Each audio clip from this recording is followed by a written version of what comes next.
Bienvenidos a esta reunión en la cual vamos a entrevistar a un veterano soldado de la Guerra de las Malvinas, Toribio Encina, quien nos va a contar sus experiencias en esta gesta.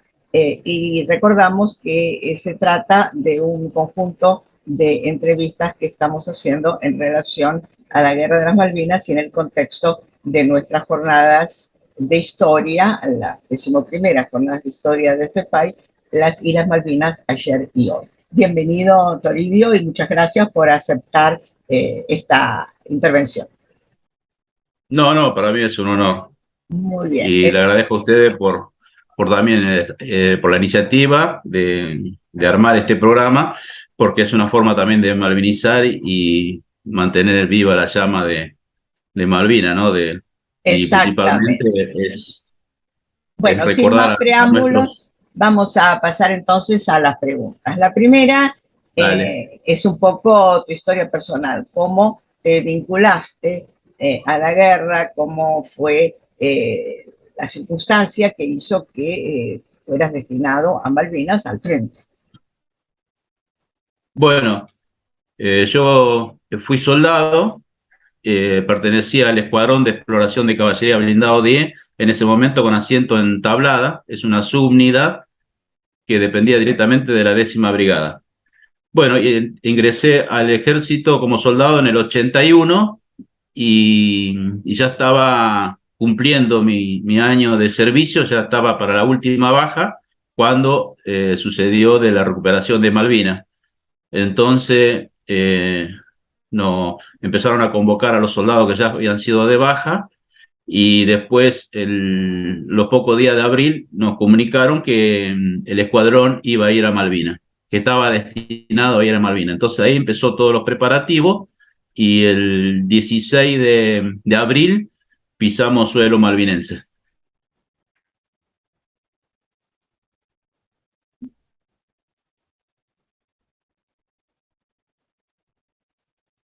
No está saliendo el Perdón, audio. realmente Ah, casi desde el comienzo. Así que pasaron toda la guerra hasta la rendición. Bueno, de todo este tiempo, casi 2 meses, ¿qué es lo que recordás como más impactante, como más especial dentro de tu experiencia como soldado y las actividades bélicas que estuvieron a tu cargo? ¿Qué es lo que claro. recordás así como más impactante personalmente, pero de alguna manera también tiene que ver con los sucesos históricos, ¿no? No solamente lo que uno siente, sino lo que está viviendo junto con otros, ¿no? Los compañeros. Sí, yo tengo varios momentos, me voy a referir a lo más importante, como me preguntaba recién, a lo más impactante. Y lo más impactante comienza a partir del 1 de mayo, que comienza el bombardeo, empiezan los ataques en el aeropuerto, y entonces ya iba a mediados de... Entonces nosotros, como éramos una unidad de reserva, estábamos a la altura de Modibrú, y de ahí no tuvimos que, para estar más protegidos, nos mandaban a una meseta y en un cerro, y ahí armamos todo el campamento nuevamente.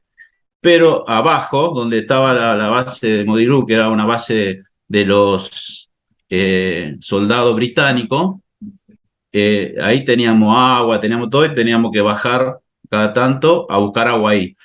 Y bueno, una tarde me toca a mí con otro compañero a buscar en las caramaniolas, que llevamos creo que como 3 bolsas de caramaniola para buscar agua para toda la sección.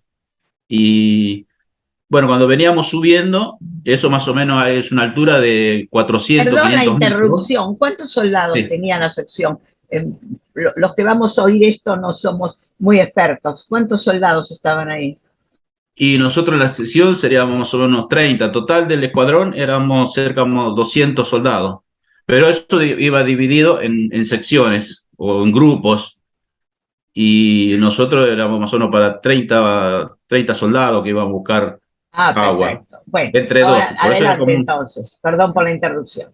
No, por favor. Y cuando veníamos subiendo, le decía, comentaba que el cerro tenía una altura más o menos de 400, 500 metros, y ya estábamos en pendiente, y en una de esas suena alerta roja, que es alerta roja es cuando hay un bombardeo o se acerca un avión. Entonces, nosotros nos agarró en un lugar descampado que no teníamos cómo cubrirnos, y lo único que hicimos fue tirarnos cuerpo tierra, y en una de esas, detrás de la meseta, aparece un avión inglés, que era un Sea Harrier, todo negro, que para nosotros el susto que nos pegó era como si fuera haber visto al diablo. Y nos tiramos cuerpo a tierra, y la mayor sorpresa que me llevé, y creo que justo con mi compañero también, pues nosotros de aviación no sabíamos mucho, no estábamos enterados de la tecnología que había en la parte de aviación. Esos aviones quedan suspendidos en el aire, como si fuera un helicóptero. Eso fue la sorpresa que también nos llevamos, y se paró, nos miró el piloto, pues así de reojo lo miramos, y después tuvo un segundo y se fue, porque por ahí no nos quiso matar a nosotros, porque era muy fácil de matarnos ahí. Pero la misión de ellos se ve que andaban buscando los nidos donde estaban los cañones o las antiaéreas, que eso querían, y eso es lo que querían destruir ellos. La misión de ellos era eso, no era matar dos soldaditos. Pero nos llevamos un susto terrible, porque ya todas esas situaciones uno no sabe qué le puede llegar a pasar. Así que bueno, así fue, llegamos hasta donde estaba el campamento. Y bueno, y después la otra son ya directamente cuando fuimos el 11 de junio, llega la orden de que teníamos que marchar hacia London, hacia Monte London, porque de esa parte avanzaban muy fuertemente los ingleses, entonces había que cubrir, reforzar esa parte. Pero cuando nosotros llegamos ya, no llegamos hasta el monte, llegamos hasta la ladera de Monte London, porque ya los ingleses habían pasado varias líneas del regimiento 7, y, y ahí perdimos a un sargento en un bombardeo de artillería. Le cae una bomba cerca del sargento, y fue la primera baja que tuvimos. Y eso también es una impresión fuerte, que ya un compañero, aparte era un sargento muy querido, era un sargento que nosotros teníamos mucha confianza en él, es decir, nos sentíamos protegidos porque él había estudiado para comando, aparte de ser buena persona, y nosotros nos sentíamos un poco más protegidos con él. Al pasarle eso, la verdad que la moral se nos vino muy abajo, y había que reponerse muy pronto de eso. Así que después de ahí, bueno, tuvimos que empezar a retroceder, porque los ingleses se venían con todo. Así fue hasta pasamos por una montaña que se le llama Dos Hermanas. Ahí hicimos también noche, y después, pero todos los días, era de día, de noche, era el bombardeo constantemente, desde los barcos, de la artillería.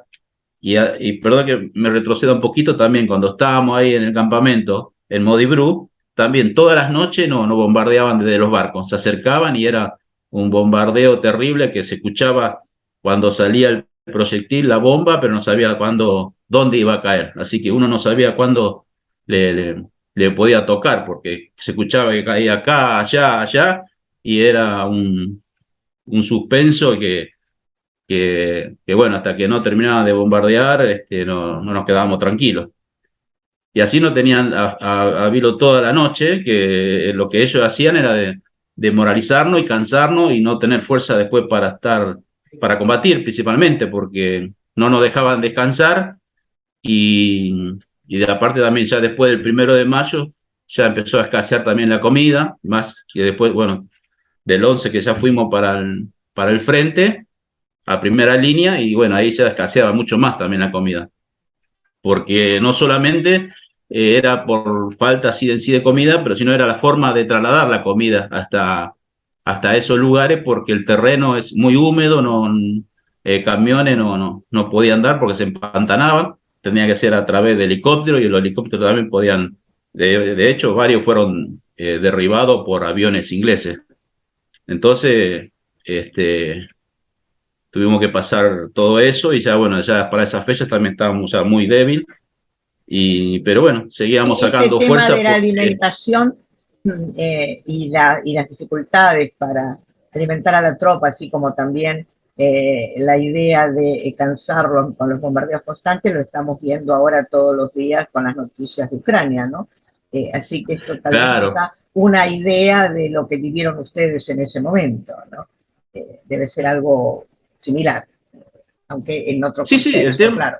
Pero quiero decir que el sí, el punto de tema de vista, comida claro, y a veces de agua, eso sucede en todas las guerras, porque no es por falta de, por ahí no es por falta de alimentos, sino es por que se dificulta cómo llevarlo hasta primera línea, cómo trasladarlo claro. a la comida, todo eso, y bueno, el agua, depende la temperatura y el lugar y el clima donde se combate, ¿no? Claro, Donde está la guerra. eso es un problema de previsión por parte de la conducción, ¿no? Y esto me lleva a una tercera pregunta. Eh, ¿Cuál es tu opinión? Que estuviste al frente y viste todas estas circunstancias, el heroísmo, pero también las dificultades. ¿Cuál es tu opinión sobre la conducción de la guerra y cuál te parece que fueron las principales causas de la derrota? La conducción, lo que fue en Malvinas, los jefes míos, porque yo estaba, el jefe de sección era un teniente, y después venía el segundo jefe, que era un capitán, el teniente se llama Luis Bertolini y el capitán es Rodrigo Zuluaga. Y la verdad que de ellos tengo la mejor eh, experiencia, haber compartido con ellos, y en la conducción fue excelente porque yo fui herido el 13 ya casi el 14 de junio a la madrugada, y gracias al teniente yo estoy vivo y puedo estar hablando porque él me ayudó a bajar del cerro junto con otro compañero también que estaban heridos. Y bueno, y eso también fueron que dieron la orden de replegarnos, porque ya era una situación que no se podía sostener, porque ya los ingleses se venían con todo y iba a haber muchas muertes casi ya inútiles, digamos. Entonces, para evitar todo eso, dieron la orden de replegarnos y así salvaron mucha vida también de los soldados. Y el otro tema de la conducción de acá, del continente, la verdad que nosotros no teníamos la menor idea de cómo lo estaban manejando, porque nosotros allá no recibíamos ninguna información, pero eso es algo que nosotros no nos llegábamos información, así que no podíamos saber bien cómo fueron la cosa, porque no, es una información en ese momento, por una que fue secreta, y otra también que tenemos que tener en cuenta que nosotros combatimos contra una potencia, que era Inglaterra, ayudado por la OTAN, por Estados Unidos, y también contra Chile, así que nosotros no estamos combatiendo contra otro país, y era, digamos, como que estábamos un poco parejo, o ellos nos superaban por ahí en armamento o en personal más preparado. Nosotros estábamos peleando con una potencia y con la OTAN, que tenían todo el apoyo a los ingleses. Bueno, vuelvo a repetir, también con la ayuda de acá de los chilenos, de Chile, y nosotros el único apoyo o ofrecimiento que tuvimos fue Perú, que nos habían ofrecido un par de Mirage, o compraron a Francia un par de Sosset para poder pasarnos a nosotros, pero después nada más. Nosotros ahí estábamos, entonces es muy difícil no predecir que no venzan, pero así todo, los mismos ingleses no tienen como Malvina una gran victoria. Ellos se sientan avergonzados porque tuvieron muchas bajas, le hicimos mucho daño en el tema material bélico, le hundimos varios barcos, le bajamos aviones. Entonces ellos no pensaban que iba a pasar todo eso.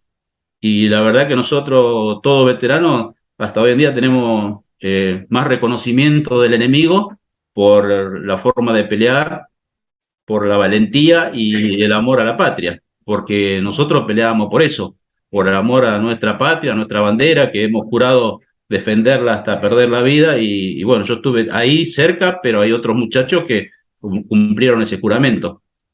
Así que es medio difícil a ver esa pregunta, ¿no? Sí, claro, pero es la pregunta que todos nos hacemos qué piensan, porque entre nosotros hay muchas opiniones, en general se acusa a la conducción estratégica, también a la conducción política de no haber previsto que no iba a haber apoyos internacionales. En fin, los civiles leemos cosas, pero qué es lo que sentía y lo que siente ahora un veterano que estuvo allí y que se enfrentó cara a cara con la muerte y con el enemigo, y que además tiene la capacidad, como es tu caso, de reconocer que los ingleses no tenían intenciones de matar por matar, por eso les perdonaron la vida a esos dos que encontraron ahí, que los podrían haber matado. De modo que hay muchas anécdotas que también nos abren los ojos sobre la situación compleja que se vivió. Sí, me parece muy interesante tu testimonio. Y ahora viene la última pregunta. ¿Cómo fue la posguerra? ¿Cómo volvieron? ¿Cómo te reintegraste a tus actividades? ¿Y cómo fueron viviendo los reservistas y los veteranos? Todo ese tiempo posterior que fue bastante duro porque hubo una especie de desmalvenización, ¿no? Como que después no se quiso hablar mucho del tema.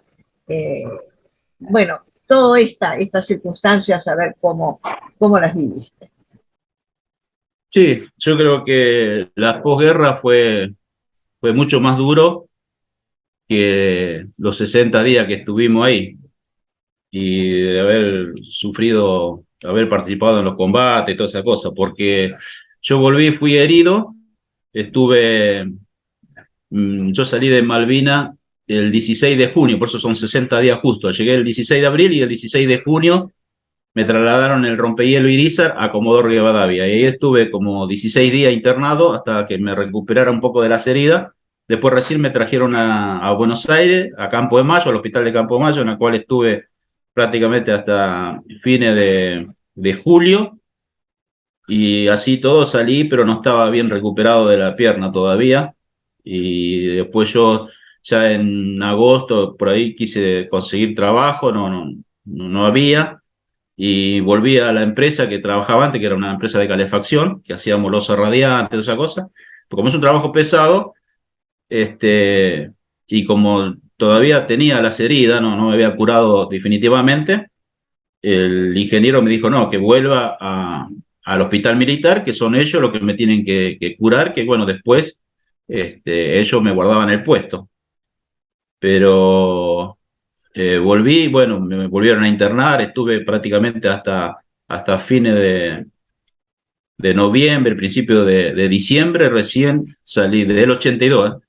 Me dieron nuevamente del alta, estuve a punto de que me querían cortar la pierna porque yo tuve una esquirla, me astilló la parte tibia y eso se soldó solo, se había formado infección y pensaba que era un tumor o para que no me agarre gangrena me querían cortar la pierna, pero no había nada de eso, simplemente infección. La infección no alcanzó a entrar al hueso, el hueso se había soldado antes.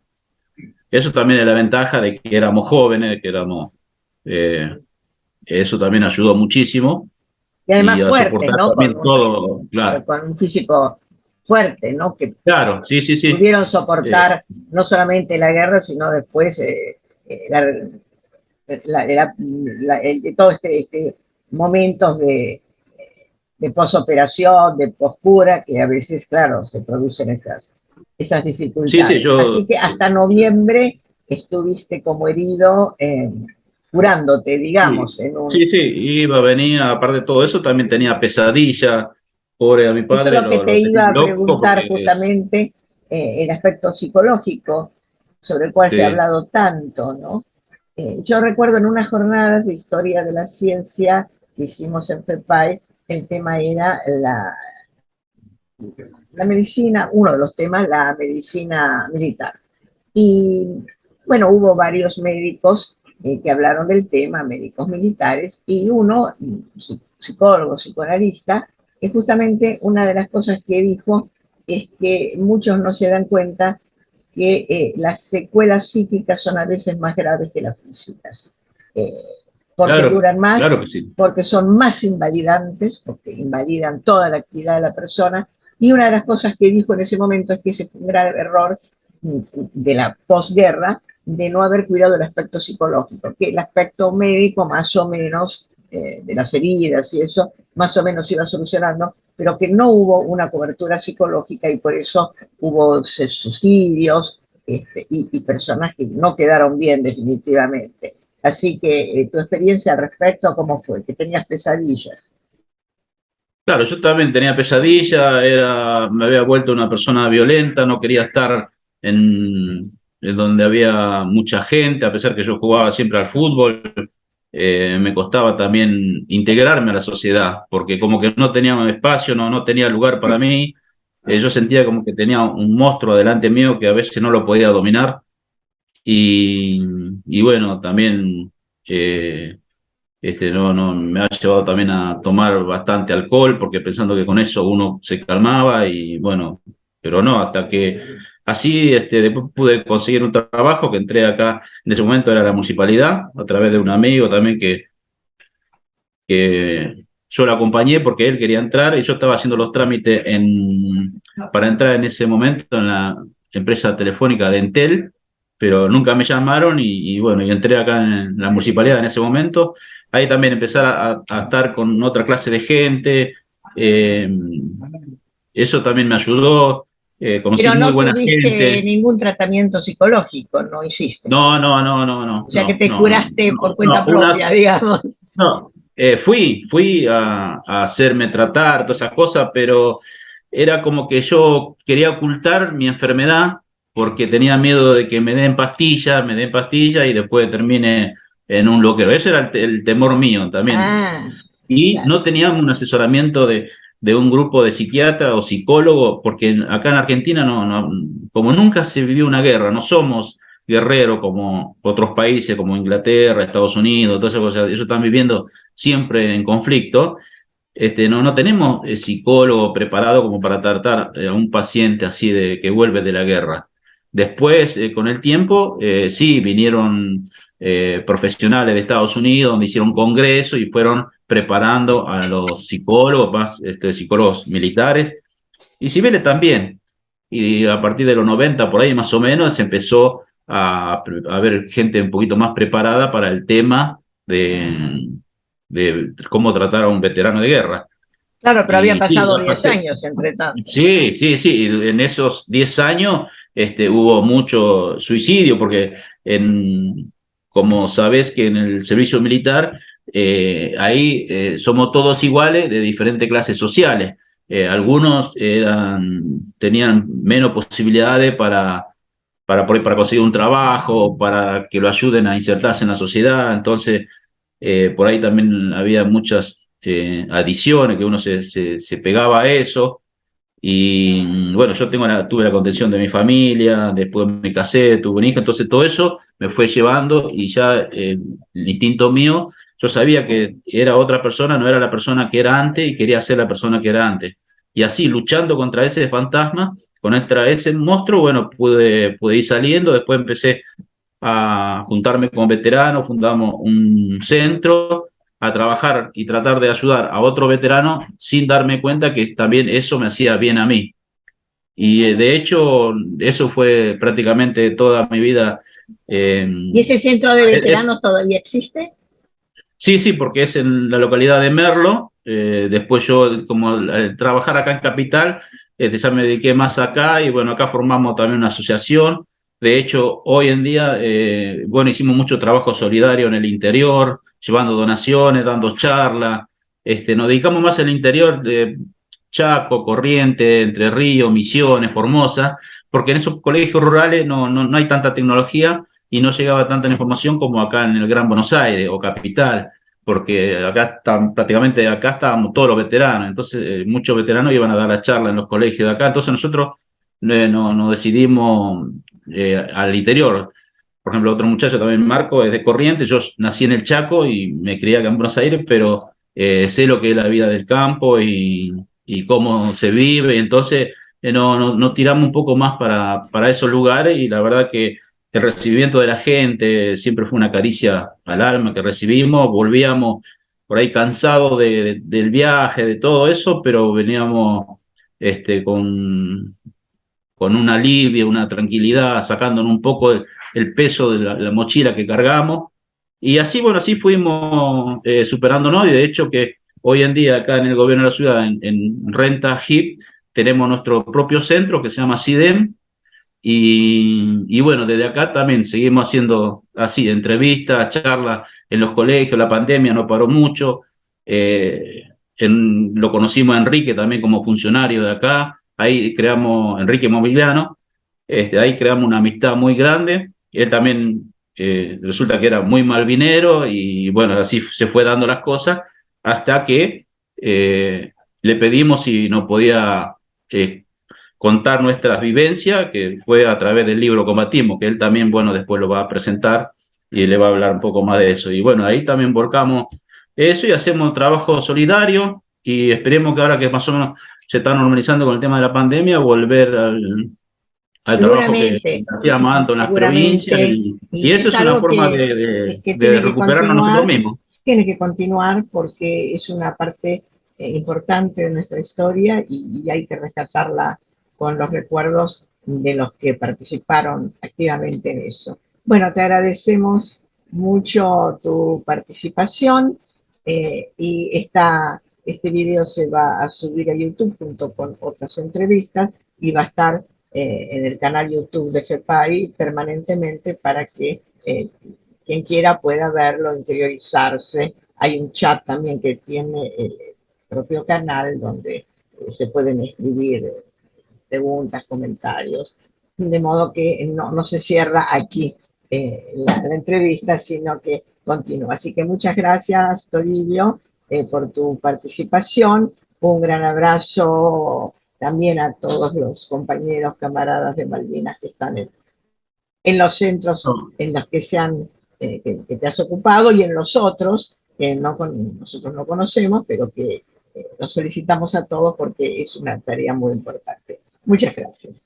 Bueno, nada más también agradecerte por la invitación, y bueno, desde ya la puerta de acá de nuestro centro, acá en el CIDEM, están abiertas cuando nos quiera visitar. Nos podés venir a Ya visitarnos, los charlamos, te visitaremos, mostramos. ya los Tenemos visitaremos. muchos, bueno, acá más o menos algo pusimos. Este es el logo del centro. Después tenemos carta, afiche, de todo que nos regalan los chicos de los colegios que nos escriben, y bueno, y eso son lo que nos llena el alma, Ya lo y nos da fuerza visitaremos, para seguir. ya visitaremos el centro, ya lo Bueno, visitaremos. Bueno, bueno, muchas gracias y entonces hasta la visita. dale, gracias a vos.